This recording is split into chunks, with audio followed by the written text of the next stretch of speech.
So this is me preparing. We got some chicken broth and water. We're going to be adding salt, black pepper, crushed red pepper, and white wine vinegar. Got these for additions. These are going to be flavoring. There's some fresh rosemary right here. And there's my fish. So one of the first things we're going to do is prepare the water.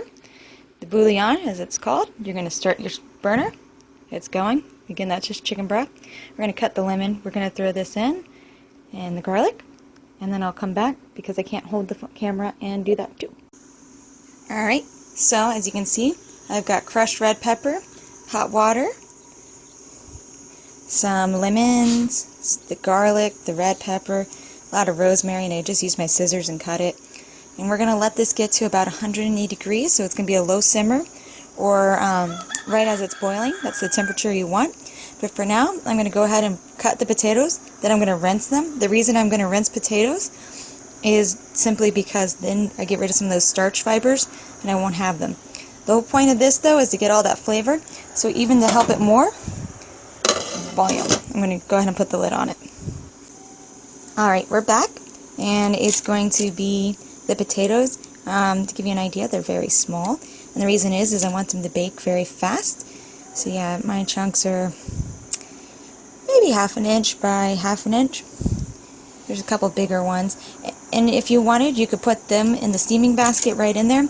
I use the steaming basket mostly because it's convenient for me. It's really easy to wash. But yeah, see, we're going to open up. You can see it's starting to get a simmer going. See if I can tie my finger in. There's some bubbles right there. This is the perfect time to add these potatoes, and the potatoes aren't adding to the flavor. I'm going to emphasize this because if you don't want to add potatoes because it's intimidating, go for it. For me, I'm doing a one-pot wonder, if you will. So there we go. We've got it brewing all together. I'm going to actually turn down the temperature because, as you can see, it's boiling a little more ferociously than we need it to. But yeah, so it was about 1/4 cup or less of white wine vinegar. I tasted it as I was going, and about a teaspoon in total of black pepper.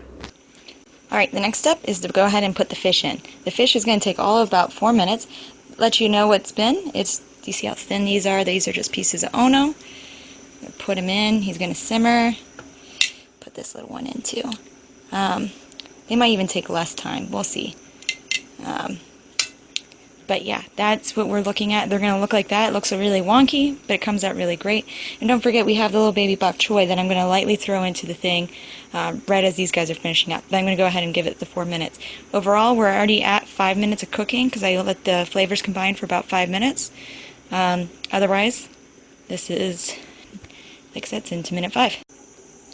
So it's been about 3 minutes in total of cooking time. You're going to start seeing signs that they're cooking. You can see the striations on the end. And the bigger fillet, actually, you can see it's actually breaking apart really beautifully. The problem is you can get a little nervous about what the center looks like. Now, how do I check the center? I'll bring this out of the hot water, put my tongs back in the water. I'm going to grab my tool here. It was a thermometer. These are like 19 bucks. Put it in. We're going to read it out. It's going to be 135. 138 probably once it's all done. That's not ready yet. You could go with it 140. But now you're getting I would give it another 40 seconds. Wow, so it was perfect. After 30 seconds I started unshelling and just getting things out of the water, and that's exactly what it looks like right now. If you had a slotted spoon, now's the time to use it. What I'm going to do with the bok choy, I'm going to grab it with my tongs, I'm going to put it in the water, and I'm going to rotate it just here and there just to blanch it. And shake it loose. You can see it became super limber. I'm going to throw it in my bowls here. I'm really fast. But overall, it looks really pretty. Put it right here. I made little lemon edges real quick, so we're going to throw that in there for a little bit of color. But overall, that's what I'm looking for. It's got all the right components, a well-cooked fish. It's got a little bit of potato. It's got a little bit of bok choy for your greens. And a fish, and a lemon for your fish. And so that's what I'm going to do. If I wanted to go above and beyond, I do a little bit of butter across the top of the fish, and that's all I would need to do.